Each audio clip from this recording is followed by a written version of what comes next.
Syria में हुआ तख्ता पलट। 24 साल बाद असद सरकार के पतन का भारत पर होगा क्या असर? सीरिया में असद सरकार का तख्ता पलट हो गया है। 24 साल से सत्ता में काबिज राष्ट्रपति बशर अल असद को सीरिया छोड़ना पड़ा है।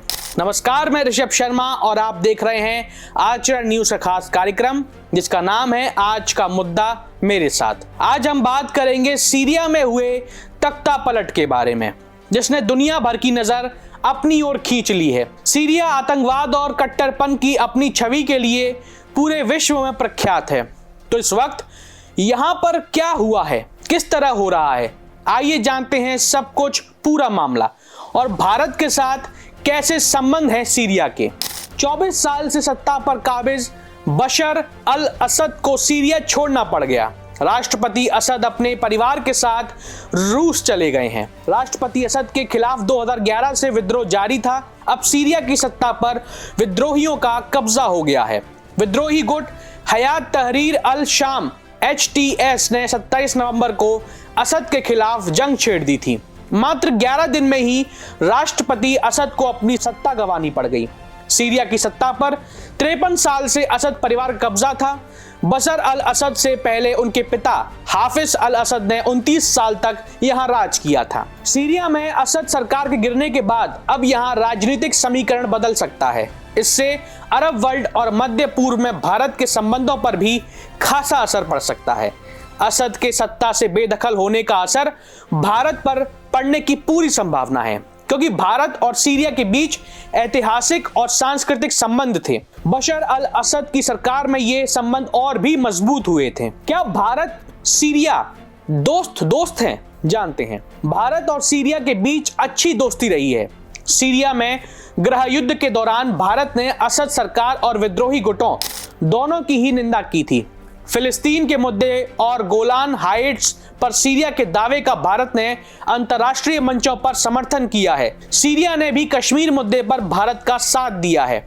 सीरिया कश्मीर को भारत का आंतरिक मामला बताता है। संयुक्त राष्ट्र में भारत ने सीरिया पर लगे प्रतिबंधों का समर्थन करने से मना कर दिया था। कोविड के समय भारत ने सीरिया पर लगे प्रतिबंधों में ढील देने की बात भी कही थी। गृह युद्ध के दौरान जब दुनिया भर के मुल्कों ने सीरिया को अलग थलग कर दिया था और उसे अरब लीग से भी निकाल दिया था, तब भी भारत ने अपने संबंध बरकरार रखे थे और दशमिक में अपना दूतावास बनाए रखा था। सीरिया के विकास के लिए भी भारत ने काफी मदद की है। वहां एक पावर प्लांट के लिए भारत ने उसे 24 करोड़ डॉलर का क्रेडिट दिया था। IT इंफ्रास्ट्रक्चर में भी भारत ने निवेश किया है। इसके अलावा स्टील प्लांट और ऑयल सेक्टर में भी भारत ने पैसा लगाया है। भारत पर क्या पड़ सकता है असर, ये जान लीजिए इस मामले में। असद के पतन और उसके बाद ही अनिश्चितता ने भारत के राजनीतिक और आर्थिक हितों के लिए चिंता पैदा कर दी है। सबसे बड़ा खतरा हयात तहरीर अल शाम HTS का है। HTS एक कट्टरपंथी इस्लामी संगठन है जिसे कई देशों ने आतंकी संगठन भी घोषित कर रखा है। HTS का जुड़ाव अल कायदा से भी रहा है। HTS के उभार से अब सीरिया में इस्लामिक स्टेट के फिर से पनपने का खतरा भी बढ़ सकता है। सीरिया के ऑयल सेक्टर में भारत के 2 बड़े निवेश हैं।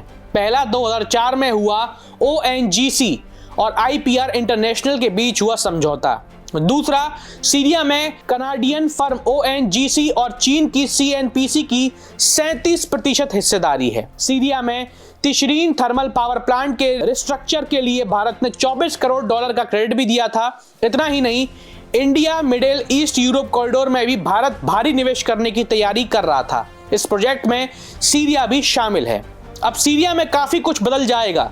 सीरिया में विद्रोही गुटों के साथ तुर्की का था। जाहिर है कि वहां की सियासत में अब तुर्की का अच्छा खासा दखल होगा।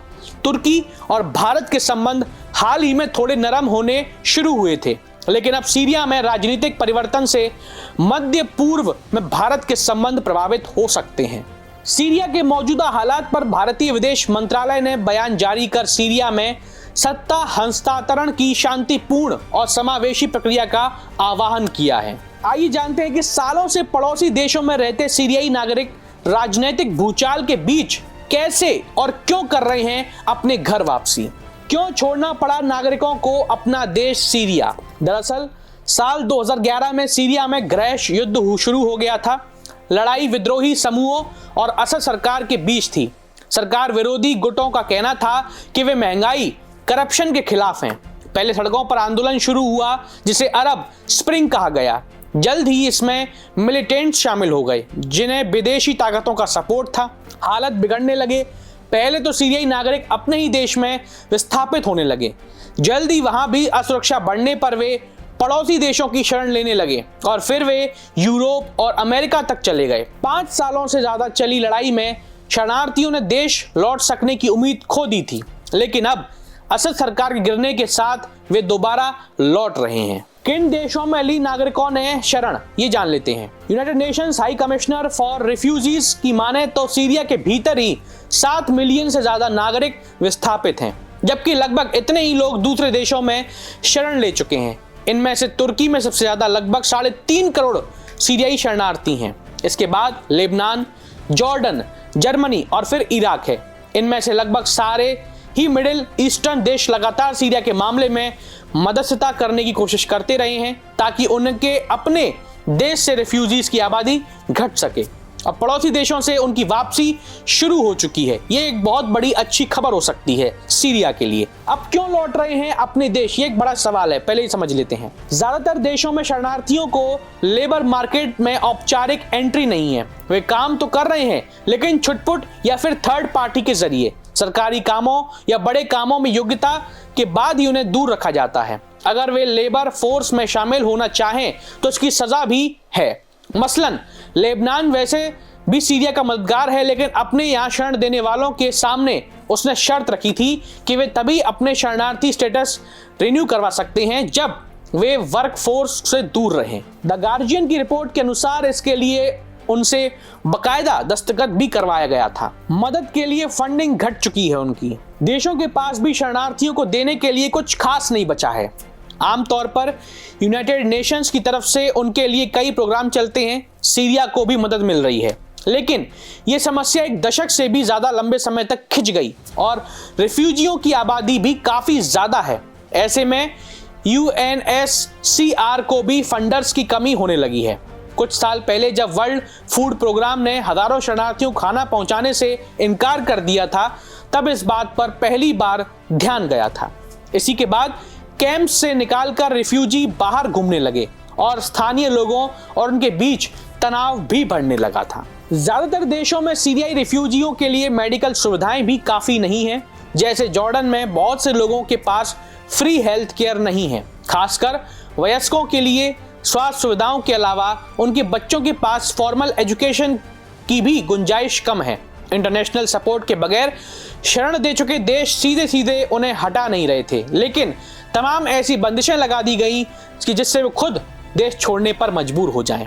ऐसे में असद सरकार के जाते ही रिफ्यूजी, खासकर पड़ोसी देशों में बसे लोग घर वापसी कर रहे हैं, क्योंकि उनके लिए एक अच्छा अवसर है अपने आप को वापस देश में लाने का। अब कैसी स्थिति है सीरिया देश की? अरब स्प्रिंग के बाद से सीरिया की आर्थिक स्थिति कमजोर होती चली गई थी। साल 2020 में खाने की औसत कीमत 200 गुना से भी ऊपर चली गई। वहीं वर्ल्ड फूड प्रोग्राम ने माना कि देश में रहते लगभग 12.5 मिलियन सीरियाई नागरिक खाने की कमी से जूझ रहे हैं। कोविड और फिर यूक्रेन में शुरू हुई लड़ाई के बाद इस देश में कीमतें और ऊपर चली गई, लेकिन चूंकि दूसरे देशों में भी सीरियाई शरणार्थी को बेसिक सुविधाएं भी नहीं मिल पा रही, लिहाजा वे वापस लौटने का ज्यादा सुरक्षित दावा मान रहे हैं। कितनी तैयारी है नागरिकों की वापसी की, ये जान लीजिए। फिलहाल सत्ता की कमान विद्रोही गुट हयात तहरीर अल शाम HTS के हाथों में है। सालों पहले अलकायदा से जुड़े इस संगठन का इतिहास काफी हिंसक रहा है, मार धाड़ वाला रहा है, जो देश में चरमपंथ को हिमायती रहा है।